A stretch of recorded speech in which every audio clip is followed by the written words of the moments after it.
I think, are we good to start? Great. Hi everyone. Welcome to April Scrutiny, which obviously we're all doing online. So yeah, thanks everyone for coming. I will crack on with the agenda. So we've got I think 3 items this evening to look at. First of all, I'll hand over to Alice for apologies. Yeah, thank you. So we've received apologies from Councillor Diggins, Councillor Rowley, Councillor Thomas, and then also Councillor Douglas has just let us know that he'll be late. Cool, thank you. Does anyone have any declarations of interest on any of the items? Nope. Okay, great. I don't have any chair's announcements. I don't know if Mike is here to have any as deputy chair, but I don't think so. So in that case, we'll move on to item 4, which is, are we happy to approve the minutes of the 4th of March? And does anyone have any amendments? If everyone is happy, could somebody second approving those? James, that's great. And I think we have to vote on this as well. So I guess, do we need to virtual hands, real life hands? Real life hands if we want to approve it. I think we're all happy. Cool. Thanks everyone. We will then do, as we've done before, just switching around some of the stuff on the agenda so that we can do all the substantive reports at the beginning and officers and cabinet members and people can leave, and then we'll come back to some of the more admin bits at the end. So the suggestion is that we take items 7, 8 and 9 and then we come back to 5 and 6 at the end before also doing item 10, dates of future meetings. So unless anyone wants to object to that, are we all happy? Great. In that case, we are on to item 5, which is adult exploitation. This is one that we did briefly look at a few months ago, and it's now come back to us, having been updated a bit. So I'll hand over to Mark Ligo and Nicola Bell to introduce the report. Thank you very much. So I take it as everyone's read the report. So just briefly, I'll go through the induction first. So in partnership with Oxfordshire Councils and funding through the Community Safety Fund of the Office and Police Crime Commission, the new role of Anti-Slavery Coordinator for Oxfordshire was introduced in 2022. We're very lucky to have Nicola in post. There are lots of local authorities who don't have these officers in post. So what we're doing, this is why we're here today, to go over this. And I think we should celebrate the good work that we, not just at Oxford City Council, but in partnership, co-production with the voluntary sector, Thames Valley Police and County Council, look in this as well.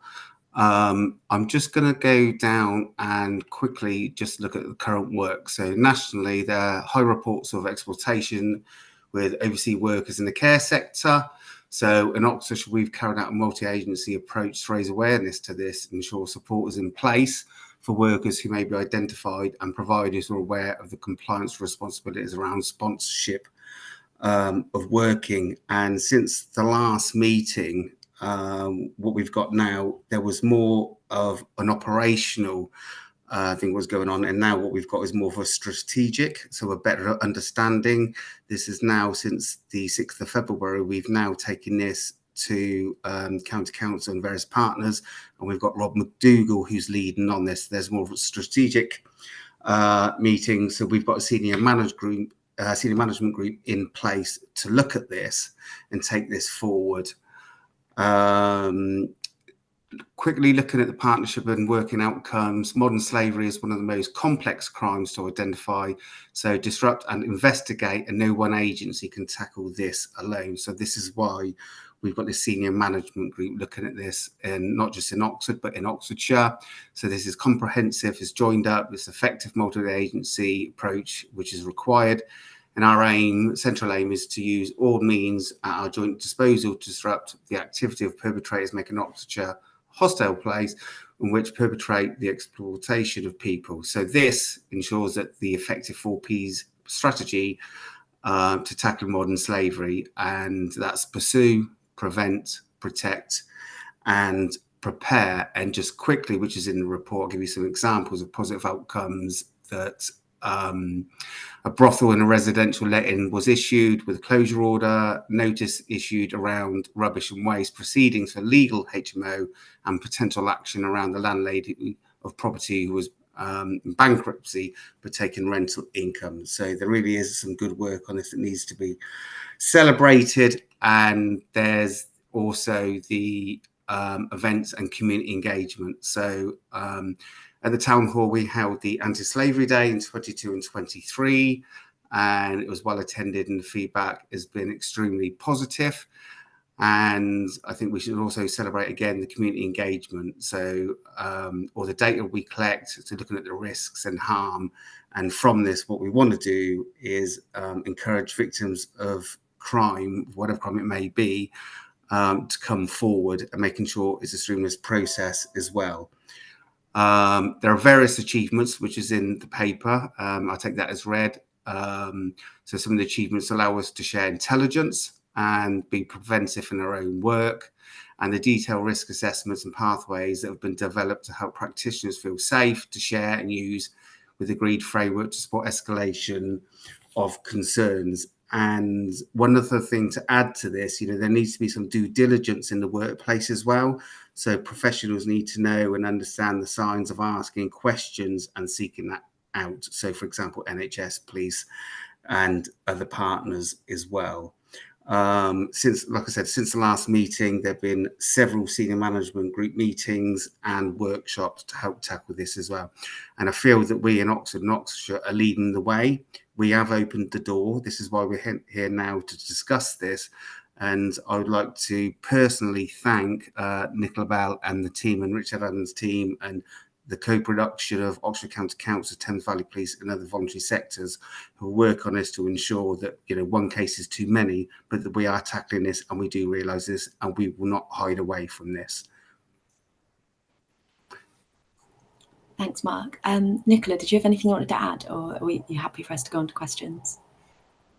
Happy to go on to questions. Thank you. Great, thanks. And does anyone on the committee have any questions for either Mark or Nicola? And just by the way, if people have questions, it's probably easiest if you can to raise your hands through Zoom, as then people get flagged as being here. Chris, I think you've got your hand up.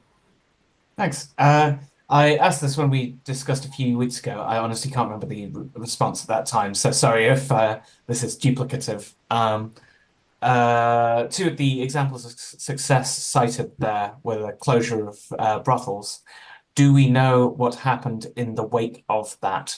So, the best possible outcome, obviously, is that the people who were working there are now in better situations, and the worst outcome, presumably, is that it's a bit of pushing bubbles around underneath wallpaper, and new establishments have been set up, and the same people are involved. Do we know where we've actually landed on the spectrum between those two outcomes?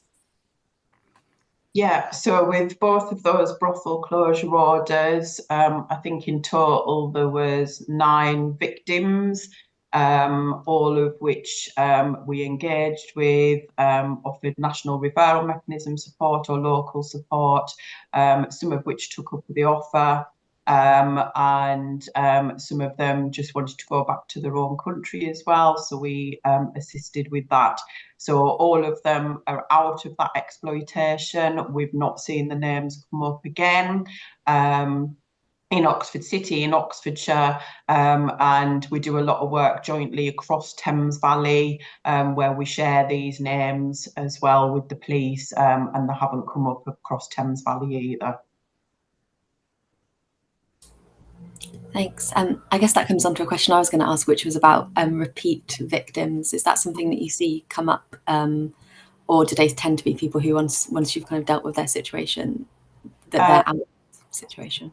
Yeah, so I was just checking before, so I've got the up-to-date figures, and out of all of the cases we've had in Oxford City and right across Oxfordshire, we've not had repeat victims up until a couple of weeks ago. But those victims are very victims with complex needs, so drug and alcohol, mental health, So it's where there's gaps in services, but we still work in partnership with lots of other partners to provide solutions to those.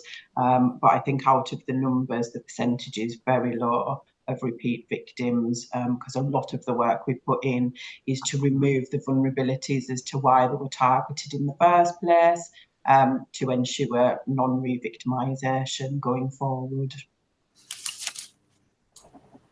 Great, thank you. Are there any other questions from committee at all? James? I'm not quite sure how to phrase it, because what I'm about to say will identify what I think are long-standing victims. But Richard Adams knows I've been in correspondence. I get loads of emails from people who go to the town centre, who see the same people sitting in the street with those handwritten signs, basically begging. And they look terribly sad and poorly looked after. People are generous to them, but I don't think they're your classic beggars. And I'm just worried that they are the most visible evidence, in my view, of probably victims. I know, and I don't say more because I probably have said too much. Everyone will know what I mean. But it's the same people every day, and they've been there for a long time. I just wonder whether something can be done to help them, because I feel they must be victims. Yeah, so I can assure you that work is going on. I did do a project, I think it was last year, around this, and again working closely in partnership with like St Mungo's, and also liaising with other areas across Thames Valley who may also see this issue. So there is ongoing work, and it is about engaging with the people. And we're doing that as well, but it does take time, and because they're adults, they've got to consent to engagement, and we can't force people into support, so it does take time, and the majority of the time is spent making them realise if they're being exploited, and what their options are. A lot of them are fearful, because if they are being exploited, there's fear of the perpetrator and the consequences of even engaging or talking to somebody else. So although it may not look as if things are happening quickly, we always assess risk, and sometimes it's more riskier to do it quickly than it is to engage with them and work over time. Thank you. Thanks. I'll just ask another question. I wonder if it highlights in that table that's in the report that the kind of highest numbers of like types of exploitation that people are experiencing are sexual, criminal, and labour. I just wondered if that's like what you'd expect to see. Is that normally the categories that are highest sort of across the country, or is that something, a specific sort of dynamic in Oxford? No, that's what we'd expect, the top three right nationally. So if you look at NRM statistics, it's the same top three categories, as well as the same nationalities as well.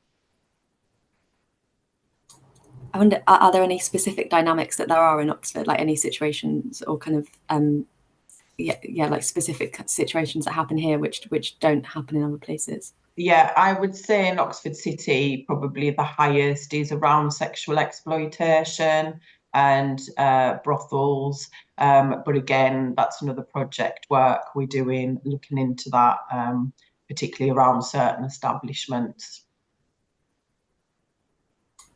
Yeah, thank you. Are there any other questions from the committee? No, I don't think so. Oh, Mark. No, I just want to say that this isn't just an Oxford problem. It is a national problem. I think we need to really praise Nicola and the team of the work that they've done. If it's okay, I want to suggest that we would come back in 12 months' time and build on the good work that what's going on, especially that co-production with all the partners I alluded to earlier as well. And like I say, that we can't do this on our own. We have to do this in collaboration and partnership, and it is going well. And it's exemplary work that everybody is doing. So I just want to thank everybody that's involved in this as well. So Yeah, thanks, Mark. That's really useful. And maybe we can consider that in that recommendations kind of section. Lubna. Thank you. I was wondering if you're actively doing training on this as well for people to see if they think that there is something that they can see that might be spotting the signs, meaning if there's any training that you can do. Yeah, so there's always the council. for council. Yeah, I mean, there's always offer of training as part of my role. So agencies get in touch with me, as I alluded to in the report, you know, targeting those who are vulnerable and raising awareness with them of what it looks like, so they can protect themselves. We've done as well. So there is training on offer. People just need to get in touch with me and we can provide the training, and we make it bespoke as well. So there's general training, but we make it bespoke to whoever the audience is. Great. Mark. And I'm wondering going forward, I'm just conscious of resources and time as well, that maybe some point in the future where we have a council sort of briefing training about this. So obviously, because we all know our communities really well, I don't know how we would do this, but if we can look into it, it could be part of the recommendation. Yeah, I was going to suggest, I feel like councillors maybe have some safeguarding training already, but maybe it could be worked in somehow to that kind of thing. Do we have any other questions? If not, let's go to recommendations, which I feel like I probably should have mentioned at the beginning, but as this is remote scrutiny, Cabinet has agreed that they will take our recommendations on board, even though this isn't a formal meeting. I think the ones that we've had come up already is that recommendation that Cabinet considers whether there's capacity to provide some training to councillors on how to spot adult exploitation. Is there general agreement from committee? That sounds like a good one to have. Yeah, great. I know Mark suggested that we could perhaps have another report on this in a year or so. I think that would probably be one for the next scrutiny committee to decide upon, Alice, but I don't know if there's a way that we can flag that perhaps that it can be considered in future. So if the committee wants to request that I add it to the long list of suggestions for next year, I could do that. Yeah, does everyone on committee think, I mean, we won't be the committee next year, but perhaps we can put it on the list for them and they can decide. Chair, if I can just come in as well. If they don't agree, maybe it might be useful if a paper just came to scrutiny, even if we don't come back, just an update. So it could be, if it's not verbal, it's a written update. Yeah, I think scrutiny still has to sort of formally request that. Yep. I'm understanding, so it would still be down to the committee for next year. But yeah, I'm sure Alice can put it on the list, and yeah, it can be decided next year. Cool. Alice is nodding a lot, so I think that's all okay. Lubna. Sorry, I'm just wanted to check on James's question. So does that mean you're reaching out to those individuals and actually taking intervention by certain steps, Nicola and the team, in terms of what is the follow-on? Because if after a year they're still there, that's what I just wanted to check in. Yeah, so we are taking steps to engage with them, as I said, working in partnership. We've spoke to Richard and we're working with the community response team as well, because, you know, we might move people or support them out of it, but that doesn't mean others won't come in their place. So it's about how we kind of disrupt that ongoing.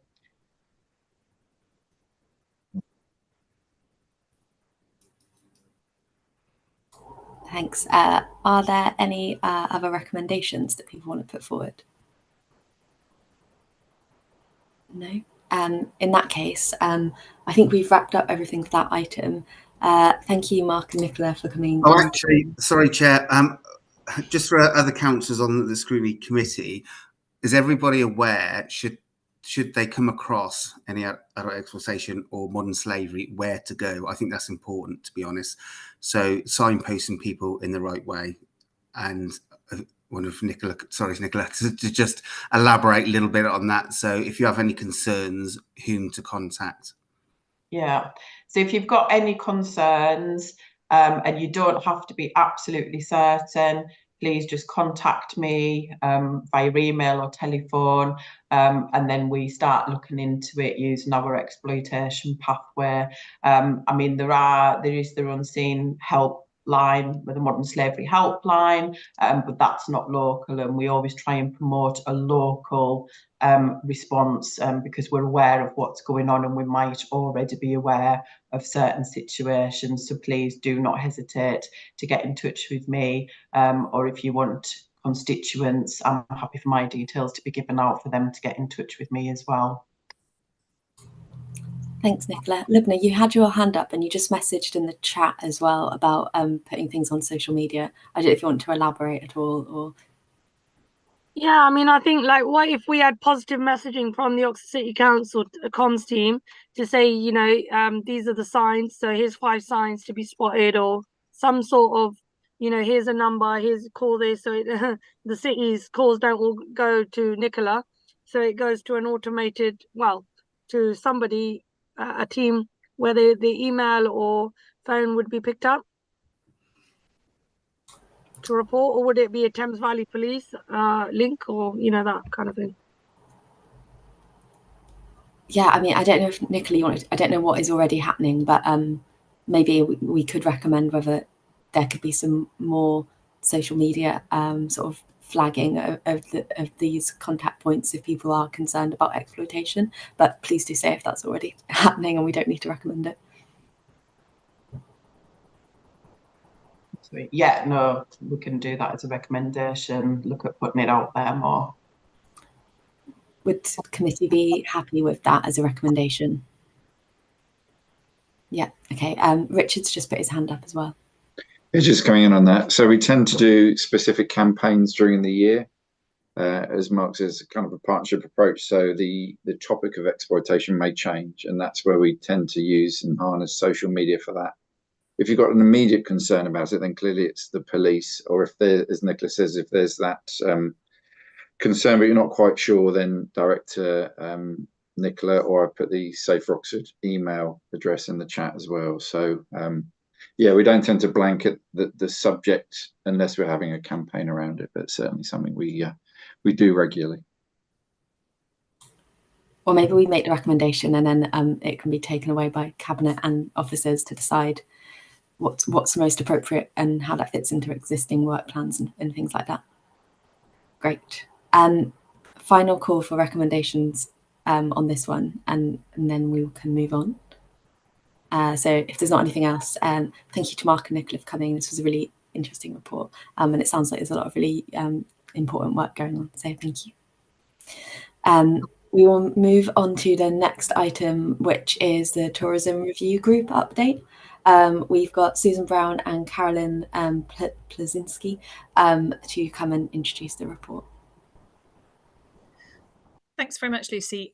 In many ways, this is a bit of an oddity, if I may say so, because this is on the back of a tourism review which happened back in 2019, which in the context of tourism feels like practically prehistoric times, because so much has happened since then that has really impacted on tourism, notably the pandemic. And indeed in the tourism space, if I can put it that way, in Oxford, a huge amount has happened since then as well. Bluntly, I'm not sure quite how many more times it's worth coming back and addressing the particular review that was done in 2019. But here we are, and I'm happy to kind of run through what we have done in relation to the requests that Scrutiny made back in 2019. So that's what you've got in front of you. Just to sort of point out a few things that have changed enormously since then. Obviously, tourism as a whole, both in the UK and in Oxford, has been really badly impacted by the pandemic and is still in recovery. It's actually now picking up quite well in Oxford and Oxfordshire, but it wasn't for a while. So, you know, we are still not back up to pre-pandemic tourism numbers, but interestingly have had over the last few years have had a lot more internal tourists. So in other words, people travelling within the UK, which in many ways is to be welcomed, not least because in terms of sort of climate impact, it's obviously considerably less than people who are flying in from all over the world. However, other things that have changed, which I think are probably worth flagging in terms of this report, we have put in place an economic recovery strategy, and then we put in place an Oxford economic strategy. We have a city centre action plan. All of those are new since 2019. The Experience Oxfordshire, who are our sort of tourism partner, if you like, have also changed in many ways since that period, and have actually created the first destination management plan for Oxfordshire. So that's a really significant piece of work which impacts on how tourism is managed within Oxford and Oxfordshire. So, you know, those are significant things. The other thing to flag, I'm not sure it actually is mentioned in the report, is we are no longer a board member of Experience Oxfordshire, which is not particularly our choice, but their choice. We don't fund them, and therefore they have decided not to include us on their board. So, you know, as one at least of the recommendations, I think originally referred to that, then I think it's probably worth flagging that. But we do continue to work closely with them, of course, because they are an important partner. I think I am going to stop there because I think if I ran through all of the recommendations, that would be quite slow. But I'm very happy to answer questions, but Carolyn may have more that she would wish to add as well. Thanks, Susan. Carolyn, did you have anything to add? The only thing I was just going to say was I noticed that on number 14 in the table, I noticed the text talks about the fact that we have set up a marketing events group. That is correct. It's that the column says no, but it should say yes. And the only other thing I was going to say is that since 2019, it doesn't kind of get picked up in the report because it wasn't one of the recommendations. Is obviously the council has directly facilitated 2 additional hotels or is in the process of facilitating 2 additional, 1 hotel, 1 apart hotel through the regeneration in the city centre. Obviously, one about to open, which is the Store Hotel, and the other, a decision that the Cabinet and Council took last year, was to fund the redevelopment of 38 to 40 George Street, which will be an apart hotel with community use on the ground floor, bringing therefore important community space into the city centre as well, all linked into the city centre action plan. So that's obviously relevant to tourism, but what obviously wasn't in the original recommendations, so it wasn't picked up in the report. Thanks. Does anyone have any questions? Libna. Hi, thank you for your report. I wanted to ask you the vision for the year ahead, or the next 4 at least. What is the vision that how Oxford City Centre should look like or should have more of? Thanks, Libna. Well, I mean, we I think came previously to Scrutiny with a city centre action plan and strategy, and that is kind of set out in there. But I mean, I think that there's a lot of work that still needs to be done to make the city centre a friendlier place for people to spend time in, which is something we've really acknowledged. So there's obviously a sort of planning side to things, and there's a retail and business side of things as well, some of which we can influence and some of which we can't.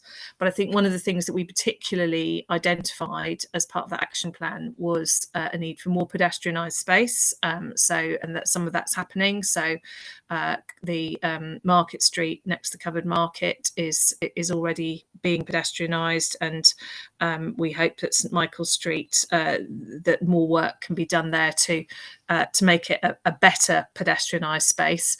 But signage is also really, really key, and that is something that is the next stage of our sort of plans. But in order to deliver that, because we have not got endless funds to do a huge amount of work in the city centre, we are bringing together a city centre sort of delivery group in order to try and get a lot of the key stakeholders together.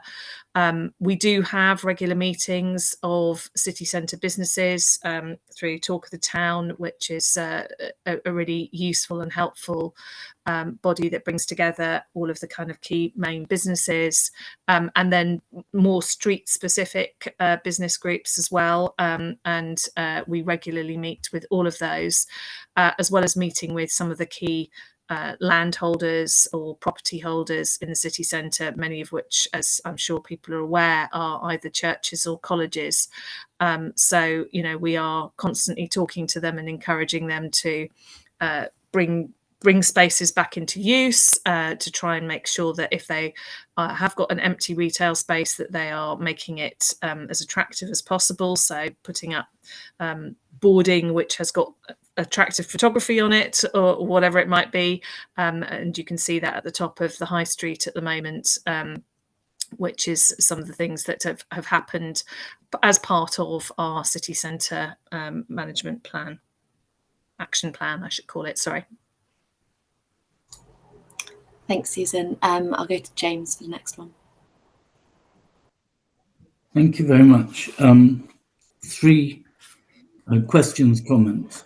The first one, if you speak to visitors in Oxford and the groups going around and the guides and so on, toilets is the most common concern they have. I would really like, I know we used to have, I'm sure we did, because I used to have a list of retail, you know, it would be cafes, restaurants, department stores who agreed to make their toilets available to the public. I remember having a list. It was in the teens of premises.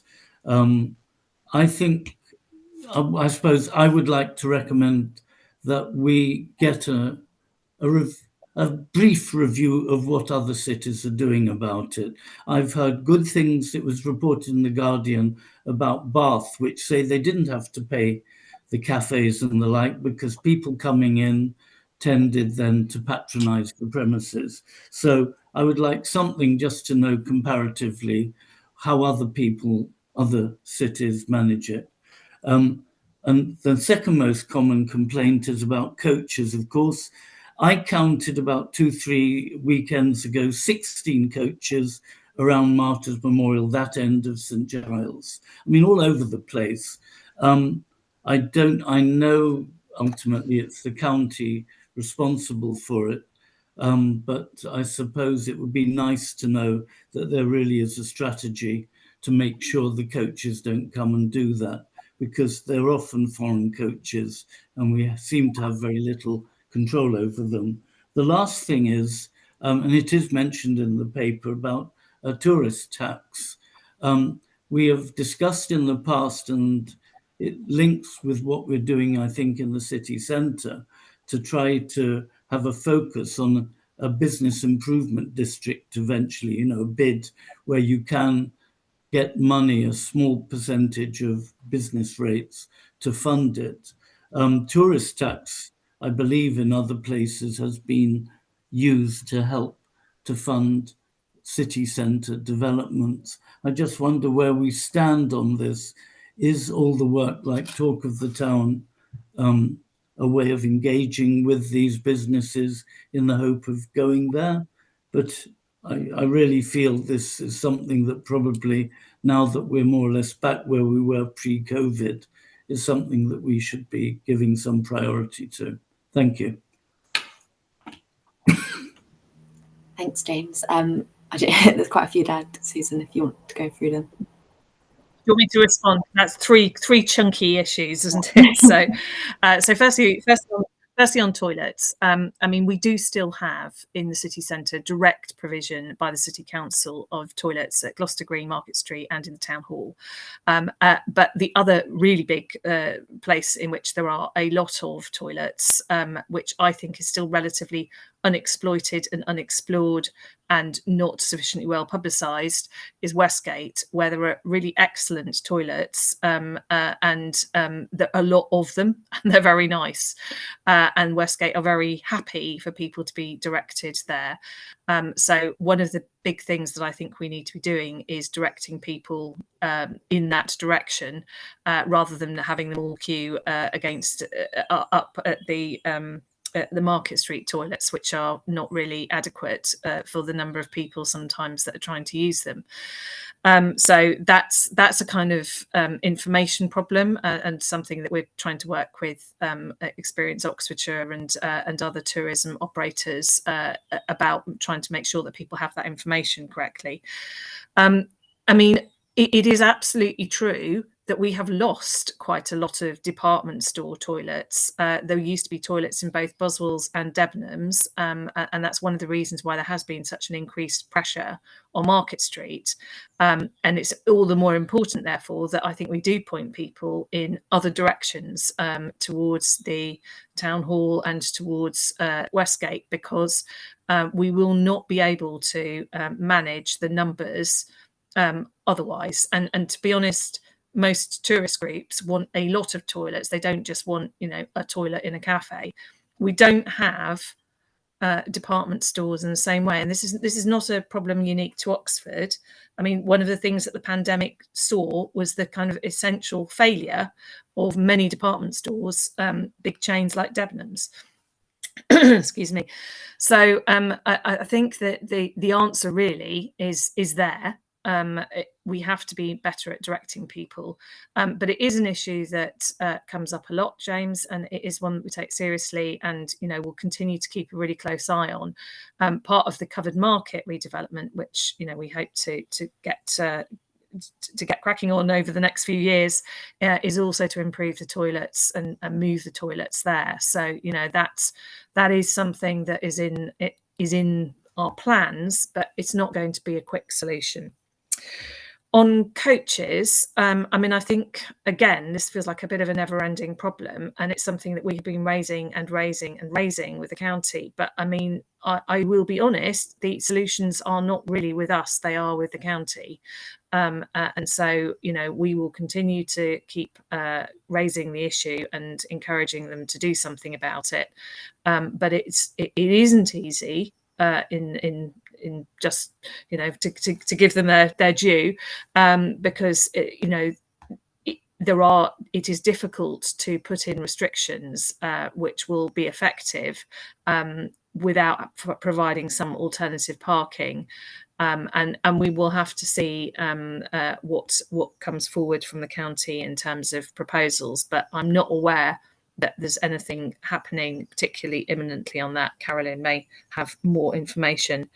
And then finally, on tourism tax, and particularly potentially doing it through a bid, that is absolutely something we are actively looking at, but I can't really say more than that at this stage. Thanks, Susan. I think those are useful updates. James, you still have your hand up. Is that just left up from before, or have you got more to add? It is legacy, but I was going to come back. Could we request a paper, short one, summarising the experience of tourism tax elsewhere? I think Carolyn's I just mean, back at the point where, sorry. Oh, Yeah. sorry. Susan, carry on. I was Sorry, I shouldn't have following up on your previous. Sorry, oh yeah, sorry.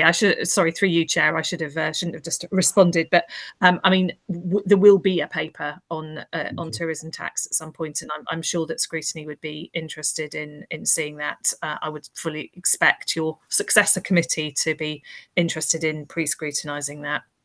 Thank you. Caroline, did you still want to come in?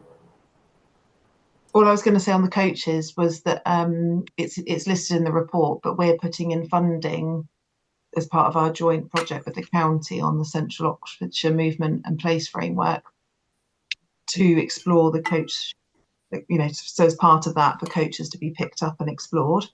The other thing the county are exploring is changing they're looking at when they will how they can do it through charging, although basically you'll never exclude them through charging. So for example, if the county brought in an expanded kind of a charging zone like you see in the zero emission zone pilot, even if you charged a coach £100 to come into the zone, because you may have 50 passengers, they just add that to the ticket and it's relatively small amounts of money. And then there are obviously, they can't just have endless, can't have a crazy charge, because obviously there's a balance to be struck around managing tourism and just stopping tourism. We provide coach parking out at Redbridge. It's just very underutilized because they can obviously just go in and drop. So it will be looked at in the round as part of that kind of wider strategy on Central Oxford Movement Place framework, which will also look at what the city centre will kind of look and feel like longer term, so that at least if any funding did ever come forward, if we keep dreaming and hoping, then there were kind of shovel ready projects where we could kind of take funding and put it towards. The other thing is, we can probably have a look, if it's useful, to see if we can get the list of the currently available toilets, so that local councillors can, if they're asked, point people in the right direction. Because obviously, like the Western Library, Marks and Spencer's also have toilets that you don't need to pay to use.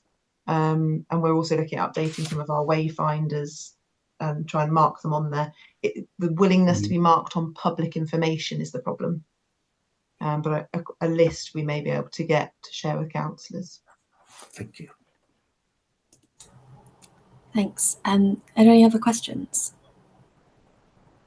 I was going to ask one specifically on one of the responses to the recommendations where it talked about encouraging people to pay Oxford living wage. I was just going to ask, how are you specifically encouraging tourism businesses to do that? Because I think it talks about the inclusive economic partnership, but I don't know if there was any of that that's specifically targeting tourism businesses, given that a lot of those are likely to be jobs where people might be low paid. I think it's a fair challenge, Lucy. I think I can only really say that every opportunity I have talking to business or anybody really, I continue to bang the drum for the Oxford living wage. And I mean, partly as a result of that, we have driven up the number of businesses and employers in the city who are paying it from about 20 about 4 years ago to over 130 now. So we have made some really big progress, but there is still more to do, including actually getting people who are already paying it to realise that they can sign up. Came across one just literally the other day who said, "Oh, not on your list," and we do pay it. So I think that there is still plenty more that we can do. And actually, the Oxfordshire Inclusive Economic Partnership, the Oxfordshire Inclusive Economic Partnership is an important way in which we get that message across to people. But we also need to do it through businesses, through organisations like Experience Oxfordshire. And yeah, we'll continue to bang that drum. Thanks. Any other questions?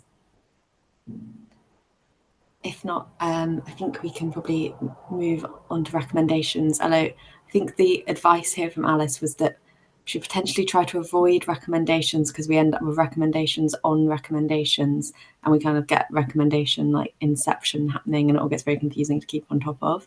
So maybe we could, rather than formally making recommendations, I feel like the suggestion from Carolyn of like a list of free public toilets would be something that sounds like it would be incredibly useful both for tourists and for people who live in Oxford and just live in Oxford and are being in the city centre. So I don't know if we can informally say that that would be a nice thing to see.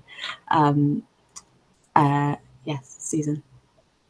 Well, I'm a little unclear on the status of this kind of review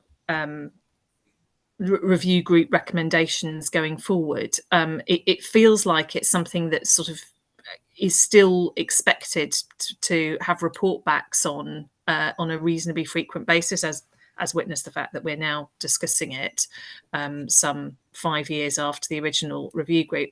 And as I said, I think it has increasingly little validity as a way of looking at this issue. So I'm just wondering if that is the case, if I have understood it correctly, whether we could sort of draw a line under this report now.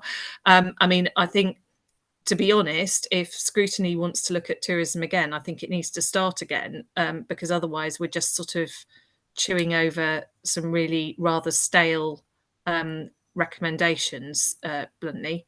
So I put that back to you. I think that we can't, well, there'll be a new committee in a month or so, so I can't really say what they would want to do. And I think Scrutiny has the right to keep asking for these reports to come back to us.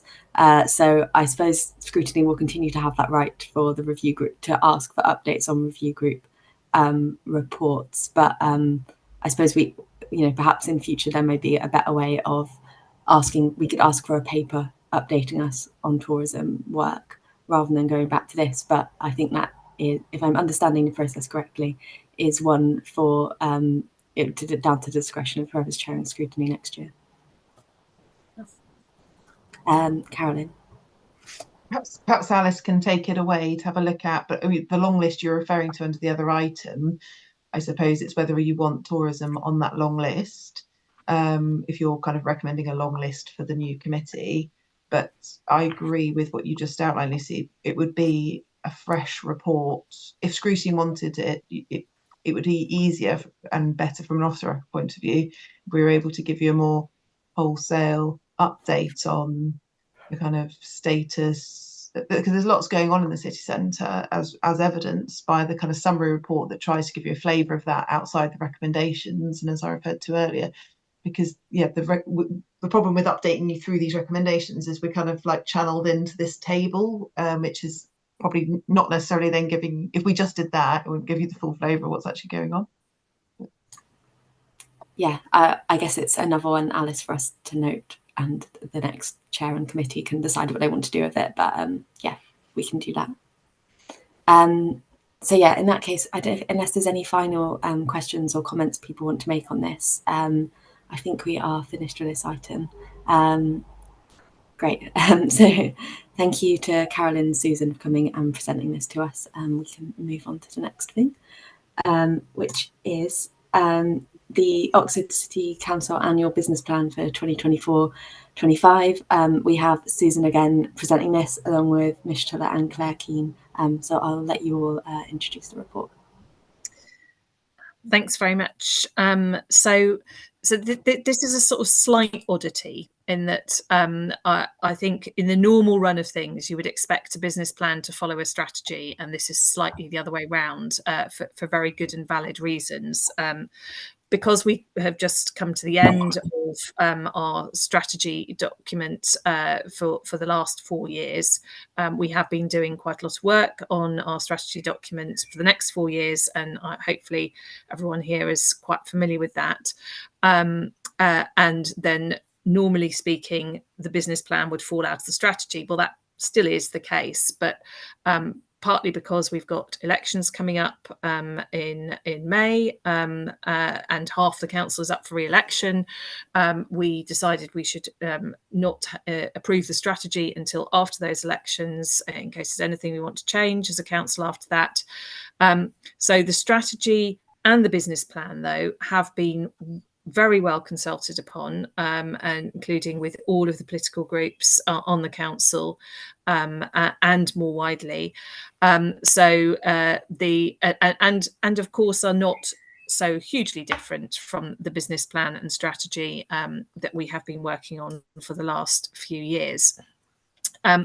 So essentially, I'm hoping that people feel pretty comfortable and familiar with the business plan already, because you have seen it at various different iterations of its creation, and it should be no real surprise to you that the main sort of planks of the business plan, as with the strategy, are around our inclusive economy, making sure our economy works for everyone in our city, affordable housing, the desperate need for more of it, and how we can create it, supporting thriving communities, and various steps that we're taking as a council to try and support our communities in all sorts of different ways, including through our leisure operator. Zero Carbon Oxford, our commitment to making Oxford City Council zero carbon by 2030 and our city by 2040, and underpinning all of those, having a well-run council which allows us to be able to support all of the main priorities that I've just talked about, because without those we won't be able to. So we need stable finances and excellence in terms of the services that we provide. And then obviously there is more detail in the plan around actions, individual actions, and I hope that people have had a chance to read through those. And as I said, hopefully people are satisfied that that reflects the broad view of where we would want to be next year in terms of delivery. I think the only other thing I wanted to say is that one of the things that was fed back to us through our peer review, and actually we just had a sort of revisit on the peer review to see how we're getting on, was that we needed to strip down some of the rather onerous or overly detailed priorities that we had set ourselves as a council previously in both our sort of corporate plan, but also corporate strategy, but also in the business plan. And so this does reflect a slightly fewer objectives going forward, but and more measurable ones. And I think that was something that Scrutiny, Cabinet, and the peer review all felt was an important thing to do. So again, hopefully this reflects that. And I'd like to really thank Claire and colleagues for all the work on this, because it has been a big piece of work, including a really big piece of engagement work. So it's been really good and well done. Thank you. And Claire may well have things she would just to add. Yeah, Claire or Mish, if you've got anything you want to add at this point, please do.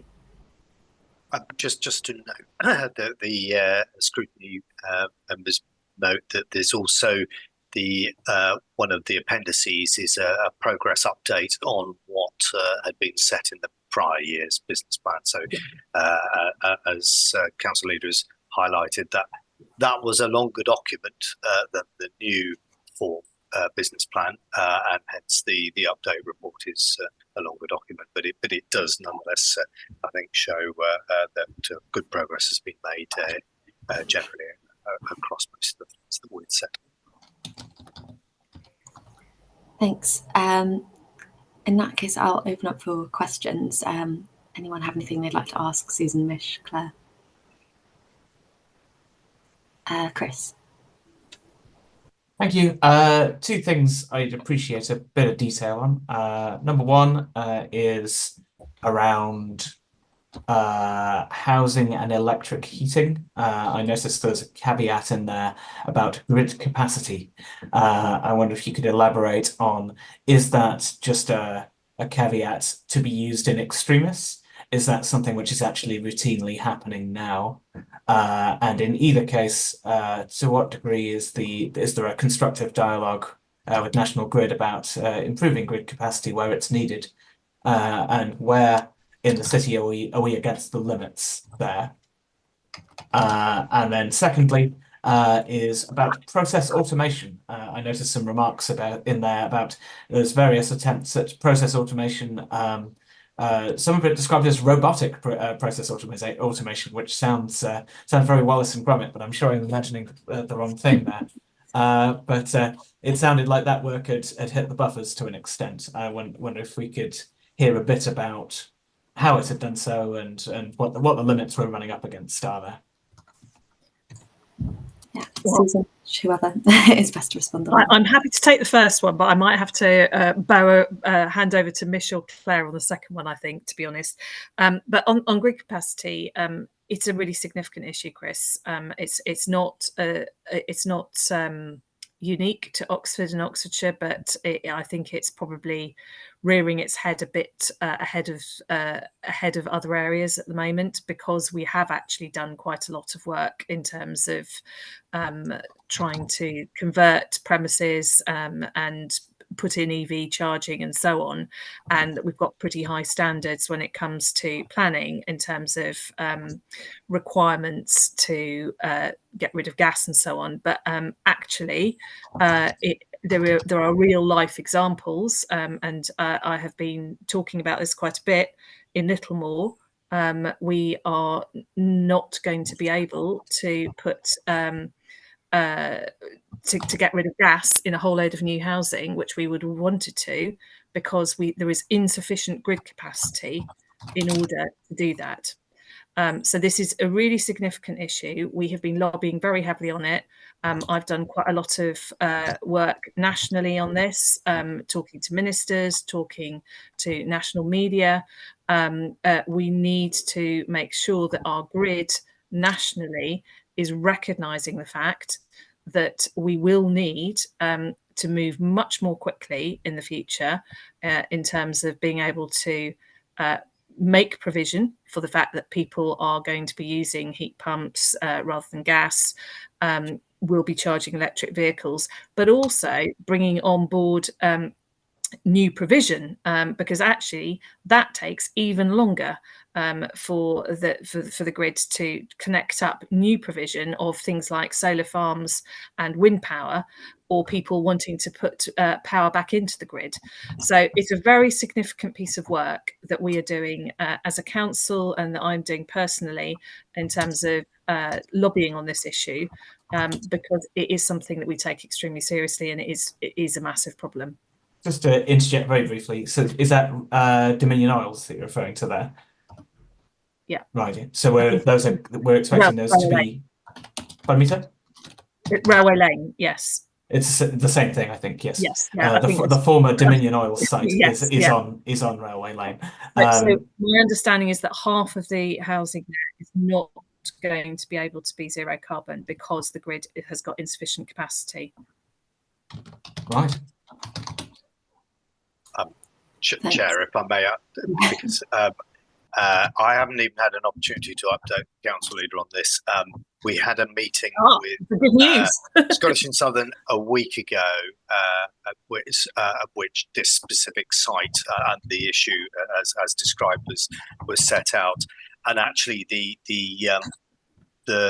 SSEN has now amended their position on that, and so it looks likely that we're going to be okay in terms of building all of the housing, 100% of it, with electric heating throughout from the offset.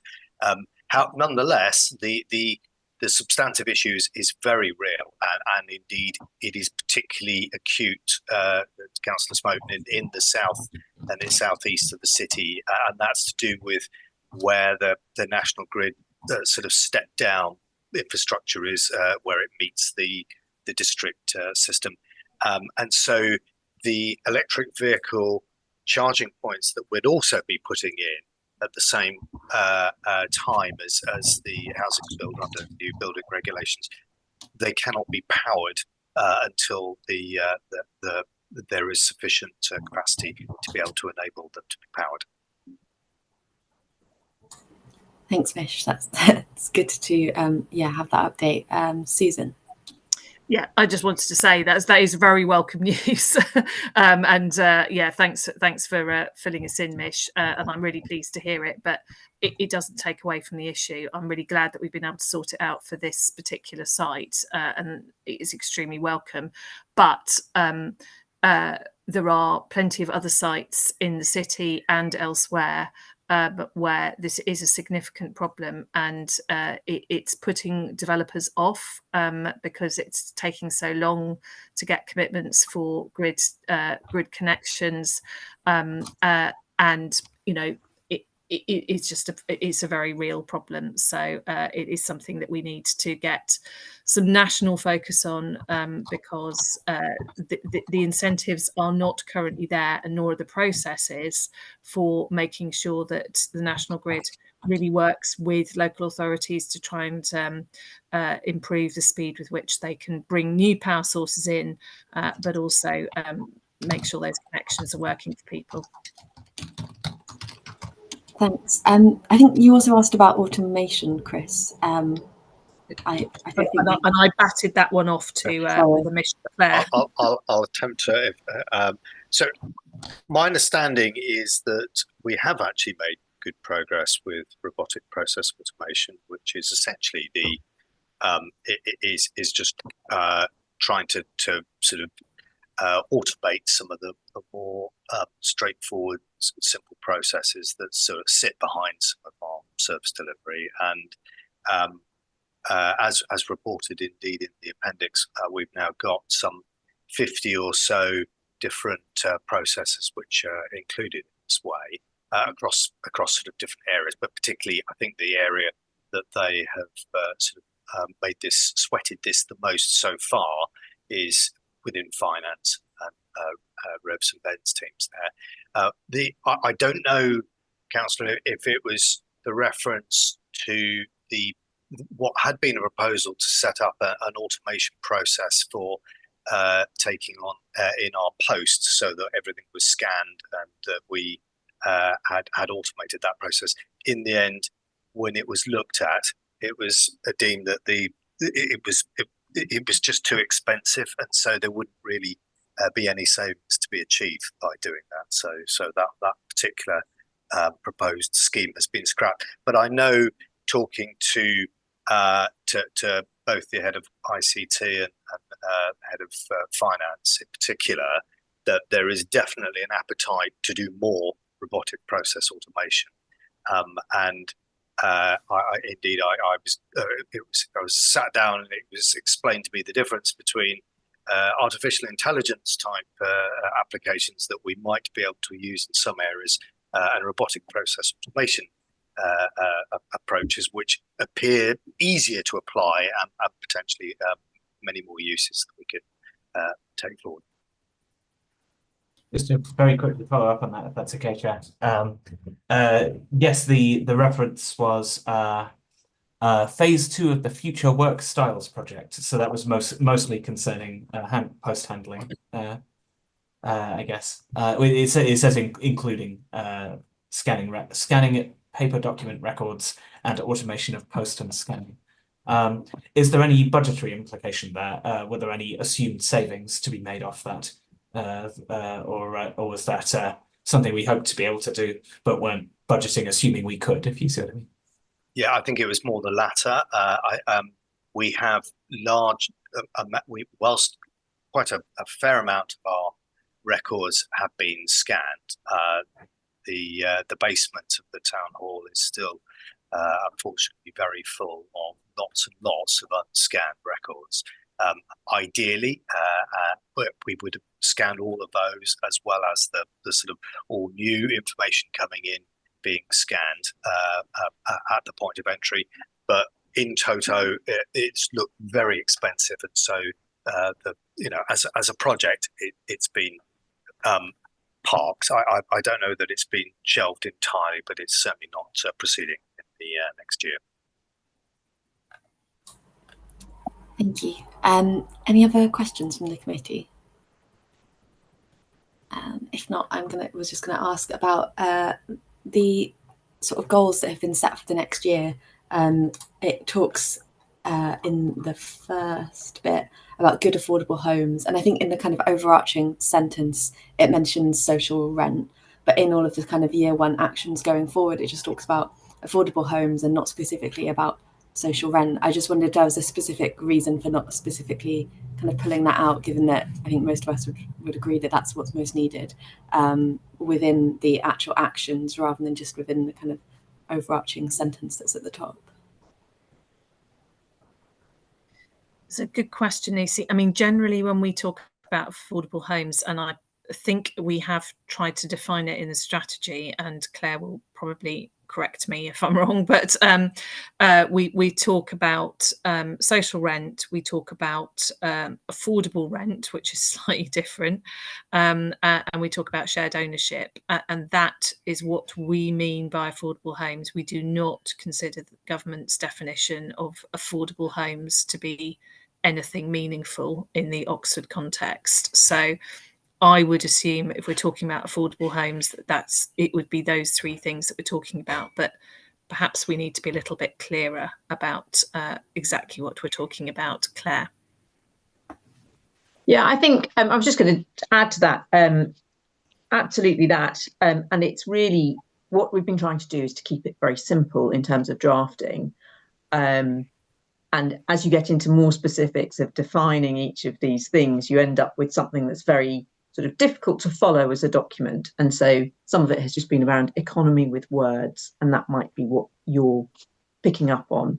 So the terms that we've used have tried to be flexible enough to cover more than one thing rather than detailing many separate things. Yeah, I think that makes sense. I was also just slightly trying to get at the, I guess that perhaps there could be more emphasis put on delivering social rent specifically as the most accessible form of housing. And maybe that doesn't come across quite as much just because of the broader language within the actions. But yeah, also understand that this is trying to be kept fairly simple. Are there any other questions from the committee? I don't think so. I think we have all looked at various versions of this and probably fed in our thoughts through lots of different avenues. One final one I was just going to ask is around is there a process for checking in on progress mid-year, or do we always wait for sort of end of the year for the business plan to check on progress, or are there within teams within the council processes for checking on progress in sort of interim periods? We have the integrated performance report, Lucy, which does report back on progress. I think it's that report anyway, or it may be another one that I can't remember, but what it's called. But there is definitely a sort of progress report during the year. Great, thanks. Does anyone have any recommendations for this item? No. I just off the back of the question that I asked, I was going to say we could perhaps recommend that it was more the actions make more specific reference to social rent. I don't know how the committee would feel about that one. I'm not seeing any objections. So yeah, perhaps if Alice is able to come up with some wording on that, that would be great. Does anyone else have recommendations they want to suggest? No? In which case, I think we are done with that item. Thank you, Susan, for talking about this one as well, and to Mission and Claire for coming and answering our questions on this. Yeah, thank you. We will move on to the next item, which is the work plan and the forward plan, which I think Alice is going to introduce. Yeah, thank you. So the work plan and the forward plan are included in the agenda pack. The work plan lists the items for this meeting, which is the committee's last meeting for this municipal year. And then it also just lists some provisional reports for the June meeting, which will be the first meeting of the next committee. So as it stands, there's 2 cabinet items currently listed for committee in June, which is the Thriving Community Strategy Update and the Corporate Strategy 2024 to 28. And in addition, the committee will also look at its annual report on scrutiny operating principles, which goes to the first meeting each year. The committee is asked to recommend. Committee is recommended to confirm the work plan as set out in the agenda pack, or with any amendments as it agrees. And then any changes to the forward plan after today and ahead of the June meeting would be agreed between myself and the chair-elect for 2024-25. Thanks. Is everyone happy to agree that work plan, whether that is for us or for other people on this committee next year? Everyone good? Great. In which case we will move on to the report back and recommendations and reports back from scrutiny panel meetings. On the 13th of March, Cabinet considered recommendations on 4 reports. The full responses are in the agenda pack. They considered recommendations on the Oxfordshire Food Strategy Action Plan. We made 5. 2 of them were agreed, 2 of them were agreed in part, and 1 of them was not agreed. On the request for exceptional circumstances relief from the Community Infrastructure Levy, we made 3 recommendations and 1 was agreed and 2 weren't. On allocation of preventing homelessness budget for 2024-25, there was 1 recommendation which was agreed in part by Cabinet. And on the corporate KPI review, there were several recommendations. Only a commentary response was given to those recommendations, not any specific indication of whether Cabinet had agreed them apart or not agreed them. I'll then hand over to Alice to report back from, I think, 2 different scrutiny panel meetings. Thank you. Yeah, so I'll just report back on Housing and Homelessness panel and Climate and Environment panel. So the Housing and Homelessness panel met on the 7th of March. They'd like to thank Councillor Linda Smith and officers for attending to present items and answer questions. They considered 4 substantive items. So there was the Cabinet report on the allocation of Preventing Homelessness Grant 2024-25, the implementation of selective licensing, the Housing Ombudsman Complaint Handling Code Self-Assessment, and the Tenant Satisfaction Survey for 2023. And they had a lot of wide-ranging discussion and formulated a number of recommendations to Cabinet on all of the reports apart from the Tenant Satisfaction Survey where there were no recommendations. The allocation of homelessness grant Cabinet report recommendations were submitted to March Cabinet, and the recommendations on the other 2 reports will be submitted in April. So just a brief summary of recommendations on the allocation of Preventing Homelessness grant.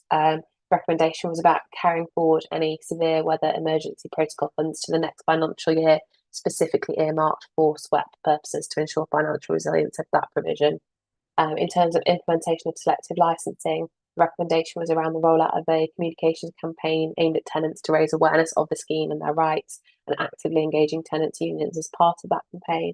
And then the Housing Ombudsman Complaint Handling Code Self-Assessment report recommendations were around ensuring that the council has a clear definition of what the criteria calls the governing body, because that language doesn't translate to the council. So it's just about making sure there was organisational awareness of what that term means for the council.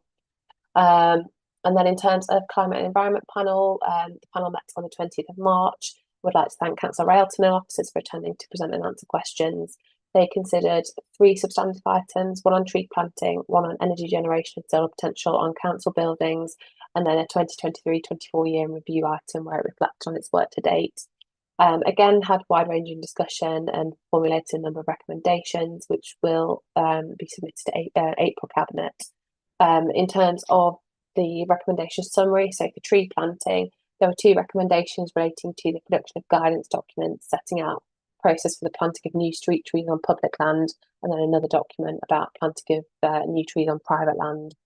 A recommendation around the council incentivising through its policies the planting, retention and renewal of trees, and encouraging tree planting within and around new community buildings and spaces. And then on the energy generation and solar potential on council buildings item, there was a recommendation around the production of a high-level summary of the current challenges and constraints around the deliverability of solar opportunities at council car parks, and then one about the council prioritising projects on the basis of deliverability and impact when allocating financial and human resources. Thank you. James, I think we're handing over to you for a report back from the Finance panel. Thanks very much. We were coming off the high of having done the budget, and so there's several people, 2 Chris's, who were present, and we had 4 recommendations, 2 of which I feel are rather important. The first one is the council budget now assumes 40% slippage. They call it optimism bias in the capital budget. So we wanted to know, this is less, by the way, than the historical slippage. We wanted to know to what extent this is now realistic. We want to look at the latest completed financial year and to see whether this optimism bias is well placed, because it's such an important item in our annual financial plan. The next recommendation was, again, to do an analysis of the actual time of letting council-owned properties, and I don't mean voids for council housing, I mean commercial properties, and I'm thinking of George Street, for example, the actual delays in letting, and the realized letting time. We assume some delays, but it's nearly always later. And we would like as a panel to have some analysis of that. I'm sure it exists, the data. It would just be nice to be able to know what would be a realistic assumption. There's another optimism bias there. We had a discussion about the corporate and service area risks, and there were some which we didn't seem to agree with. One question was, they actually have two corporate risks relating to climate change, and there was a suggestion, I think came from me, that they should be merged into one. Seemed odd to separate them out. It was a generic risk. And then they included as a red risk risks related to Hinksey Pool and I think introducing some carbon reduction scheme. But I'm glad to see that in a subsequent meeting, they have lowered that risk to an amber. So that recommendation's been acted on already. The final recommendation was they should be much clearer in their integrated performance reports to know what is the period that the data refer to in terms of key performance data. They say December. We don't know, is it for the month of December? Is it for the quarter ending December? Is it the year to December? Is it an estimate of the whole year as of December compared with the forecast? They just need to be much clearer. So those were the 4 recommendations, one of which has already been acted on. And I'm going to have to go and do the supper now. But I know you're about to end, but I wanted in particular to say it's very sad we're not losing just one, but both Lucies. And so good luck to both Lucies, one going off to the county. And I don't know what you're doing, Chair, but thank you very much for all you've done.